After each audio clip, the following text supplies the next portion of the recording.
Bobcats, to another edition of From the Field to the Fans. I'm your host, Odus, and with me, as always, I have sports editor Quixem Ramirez. How's it going this week? Going pretty well. It's a big week for Bobcat athletics with the soccer team going in conference play, and especially for the football team in their last non-conference game. Yeah, definitely. I know the Bobcats are looking to split 2-2 in non-conference, taking Pine Bluff 65-0, then losing to Navy in a close one, 35-21, playing Illinois 42-35. We kind of talked about that last week. And now they head to Tulsa, Oklahoma, tornado country. But for some reason, their name is the Golden Hurricanes. And actually, the backstory about that I learned Wednesday on Bobcat Radio with KTSW was the old coach there at Tulsa wanted to actually be called the Golden Tornadoes. I don't know where the Golden comes from, but he wanted to be called the Golden Tornadoes. And Georgia Tech actually had the name before they became the Yellow Jackets. So I guess the coach thought that the Sports names are funny. Sports names are certainly funny. They just go kind of in different places and end up there. It's funny because I guess he thought the Hurricanes was the next closest thing to a tornado. So that's how they are the Golden Hurricanes. Because I know everyone's always asking, Tulsa's in Oklahoma. I mean, that's Tornado Alley. So why are they called, that? But that's kind of where that comes from. So Texas State will head to Tornado Alley country, but they will be playing the Golden Hurricanes, and hopefully they can weather the storm. And this storm is very similar to their offensive attack. They're 1-2, just like Texas State. They have a mobile quarterback who can kind of make throws on the run.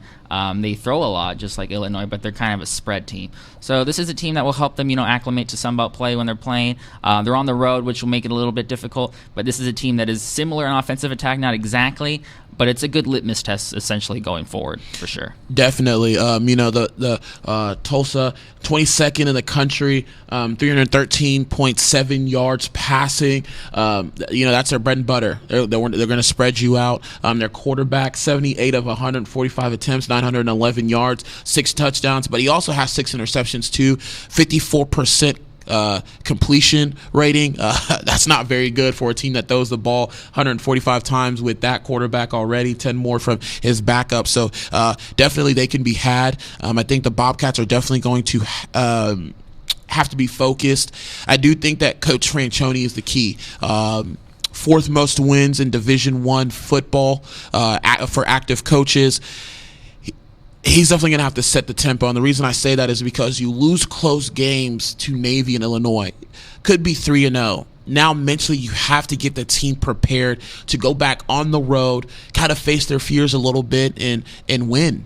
I feel it's a big game. I feel like it's a must win because they go down 1-3, head into Idaho, who I think is a lot better than what people are giving them credit for. I think the Bobcats can be in some trouble. I'm with you. I kind of mentioned in my column this week that if they start 1-3 in non-conference play, they're kind of behind the 8 ball. They have to play catch up.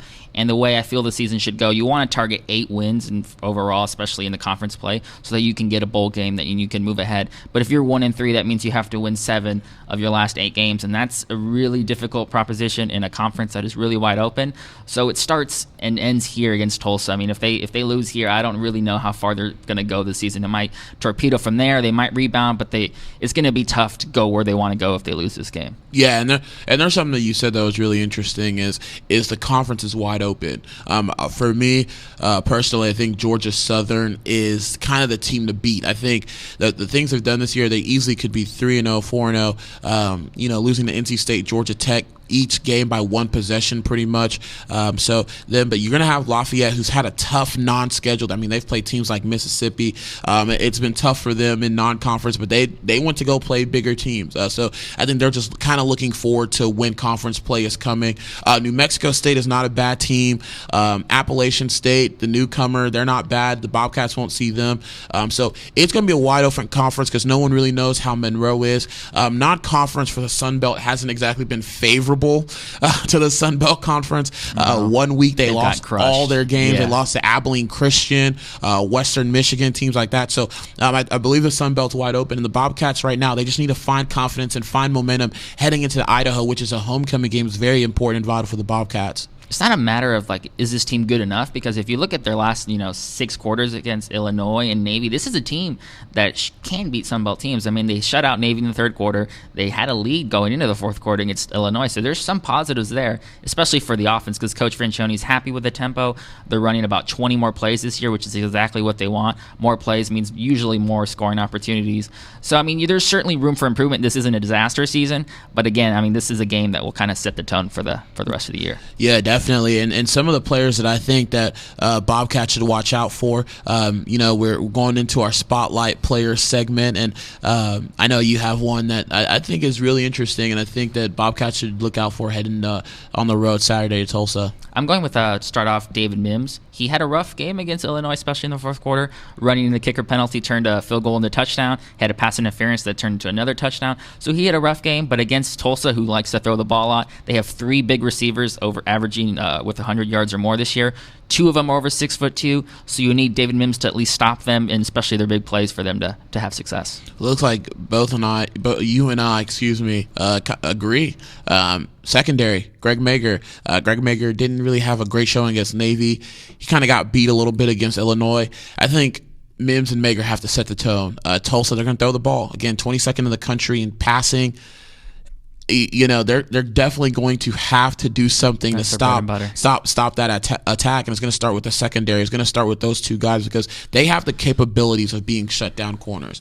Greg Mager, technique wise, he'll gamble. He is a gambler, but he has the ability to do it. David Mims runs a 4.3, 4.2. He's fastest player on the team, according to Coach Dennis Franchioni. So definitely Greg Mager is my guy. He's got to step it up. He's got to play a little bit better. And I think another thing, too, for them is him punt returning.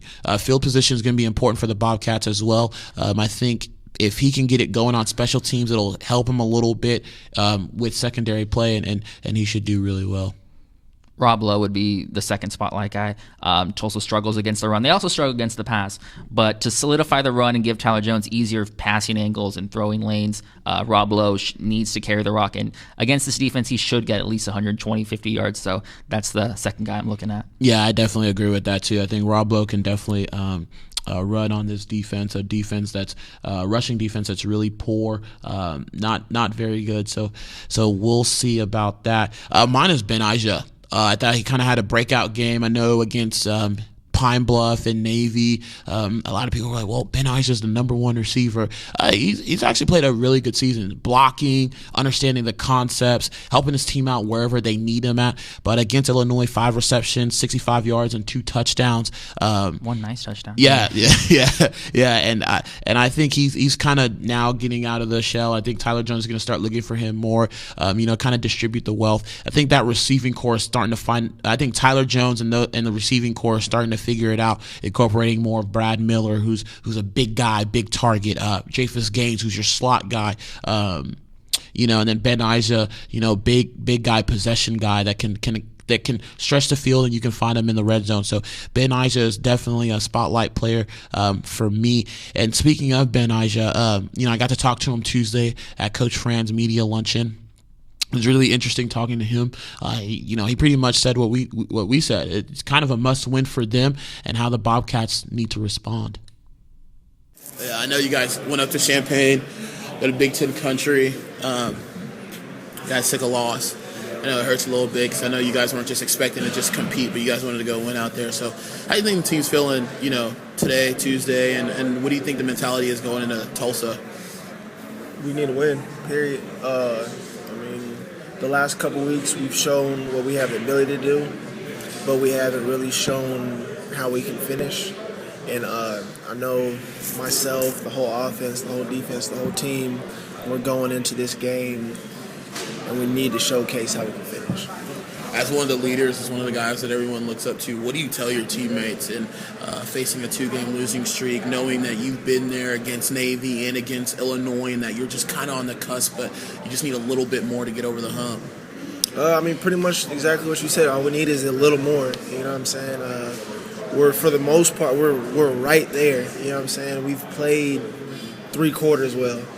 Now it's time to put that 4th one in and just can walk away with those W's. Now, you personally, to me, in my eyes, you're having a good season. I know sometimes people look at numbers and they just think, oh, well, what's going on? But see you blocking, see you working hard out there. So, what do you tell yourself when you're not exactly getting the receptions that you think that you should be getting, or the ball's not coming your way? I mean, what's the thought process behind that? Well, for me, what I'm saying, especially being a receiver in this offense, it's all about being able to make things happen regardless if you have the ball or not. So, like you said with the blocking, what I'm saying, I pride myself on knowing and having the running backs know, the quarterbacks know, if I get around the edge, Ben's got that block locked up for me, and I got at least another 5-10 yards I can get out of that. And just stay positive. I know everything happens for a reason. When I get opportunities, I capitalize on them, and feel like I've shown that over the years. And just let my play speak for itself. Don't try to get outside of myself. I should be doing this. I should be getting this many passes and this and that. I know the coaches know what they're doing. They scheme well. They game plan well. So I just try to play as well as I can within the offense that they have set up. Kind of going off the board here a little bit. It's going to be the third straight game that's going to be on national television. What do you think the exposure is doing for you guys, and what do you think it's doing for the program? It's getting us attention, period. We're getting put on a national stage now, 4 or 5 years ago, it was Texas State who. Now, with the exposure, with the way that we're playing and stuff like that, we're making a name for ourselves, and Coach always talks about changing the culture. That's in effect now, We're getting to play on TV. We're playing bigger name schools, and we're competing, and we're expecting to win with them. And all that just gets exposure and helps us get more people out here and get the fan base up. Yeah, so Ben Ija there talking about. There's two interesting things he said. I think he said was, one, they're there, they just need to finish. And then I asked him the question that's kind of off the radar a little bit about the exposure. And the reason why I brought that question up is that I think it's important that if the Bobcats get 7 or 8 wins, they become bowl eligible. I think bowl committees can, one, see how the Bobcats are playing, see that they're there. They're there, they're on the cusp. And two, kind of seeing that, Central Texas market is there. Navy, they showed up. I believe against Idaho, they're going to show up as well. I think when you see what they've done against Illinois on the road, and hopefully they'll get the win against Tulsa, Bobcat fans will see, okay, I think we have a team now here. They'll definitely sell out. I think they'll sell out Lafayette. It's a Tuesday night game. Hopefully the rumors there is they might cancel classes on some days. So, definitely Bobcats should show up there. But I think that's going to help the Bobcats in the long run, playing on national television, people seeing who the Bobcats are and where they've come from. But the other key thing, again, like I said earlier, was finishing. They just need to finish. It just seems like when they get to the fourth quarter, it's like a kind of a mental lapse. They can play 4 quarters. The Bobcat team's going to be very good this year.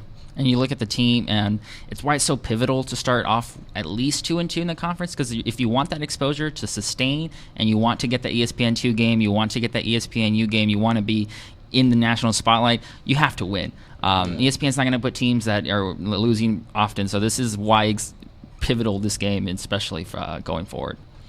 Yeah, and that kind of leads us into our by the numbers segment. We love our numbers. Quixem, I love Quixem's my numbers. Analytics statistician, I'd like to say, which is great. It's great for the game, and I love them too. What numbers you got for us this week? This week I have Tulsa's total defense. They're 124th in Division I, which is dead last. So that means there's 124 teams, and all of them are better at total defense than them. So that's put in perspective. They've had a rough 3 weeks. They beat Tulane in double overtime. They were crushed by Oklahoma. Florida Atlantic put up 500-plus yards on them. So they've struggled there. Coach Franchione said their defense isn't as bad as the numbers reflect. He talked about how they're big, they're athletic, and maybe that's going forward. But if you look at the numbers strictly, they haven't been very good. So that takes me into the second number, Texas State. Their up-tempo offense is running 85 plays per game. They're 14th in total yards per game. So this is a team that is really excelling on that side of the ball. Tyler Jones is comfortable with his team. Rob Lowe is second in rushing yards per game in the Sun Belt. Ben Nigel getting his feet wet in the system. Jafis Gaines is there. You have Ryan Carden. You have Bradley Miller. This is an offense that is fully comfortable with what they're running. Yeah, those are great numbers. Great numbers. They kind of parallel to what the Bobcats are going to need to do against Tulsa. 242.7 yards. That's the rushing yards per game that the Bobcats have. That's second in the Sun Belt behind Georgia Southern, who obviously runs a run-heavy offense. That's going to be important because Tulsa is 98th in the country, giving up 230 yards per game rushing. So that's going to be vital for the Bobcats, getting that running game going, and that leads to your spotlight player in Rob Lowe on offense. That's going to be very important. So I think the Bobcats definitely need to run the ball, and that's what their spread offense is predicated on. Everyone thinks it's the pass, but it's really the run. That's where they excel. That's what Coach Franchione wants to do, control the tempo with the run. The second number, 157 yards per game, and that's how much yards they give up in the air. The Bobcat defense, that's second in the Sun Belt to New Mexico State. That's important because Tulsa's 22nd in the country in throwing, 313 yards per game. So, Bobcat defense, like we said, David Mims and Greg Mager, they're going to have to step up and play lockdown corners, stop the outside, funnel everything to the middle of the field where most of the traffic's at, get some turnovers, and for the Bobcats' sake, win the ball game. You got any final thoughts? This is a big game. 3-0 in my previous predictions, so looking good there. We've kind of covered everything. Tulsa, really good team. This isn't a team that is bad per se, but they're also a very winnable game for the Bobcats. So this should be a game that will be closely contested like the past. Mm-hmm. Yeah, pick 'em. What do you got? So you're 3-0. I know you like to brag about that. A lot of pressure. I'm going to keep bragging about it until I lose. So my prediction this week: Texas State 38, Tulsa 31. I think this is the week they finally get that road non-conference game, and they finally put themselves in a positive direction. Yeah, I'm 1-2. I'm below 500, but the Bobcats are going to win this week, so I'll go back to 500. Bobcats win 45-28. I think Tyler Jones and Rob Lowe lead the charge and have big games, and I think this is a must-win for the Bobcats. That's really my final thought. Is they have to win the game. I mean, there's nothing like it. They got to go 2-2 in non-conference. So when they head into Idaho homecoming, Bobcats are in Bobcat Stadium, being loud and cheering them on so they can be 3-2, 1-0 before they play good old Lafayette.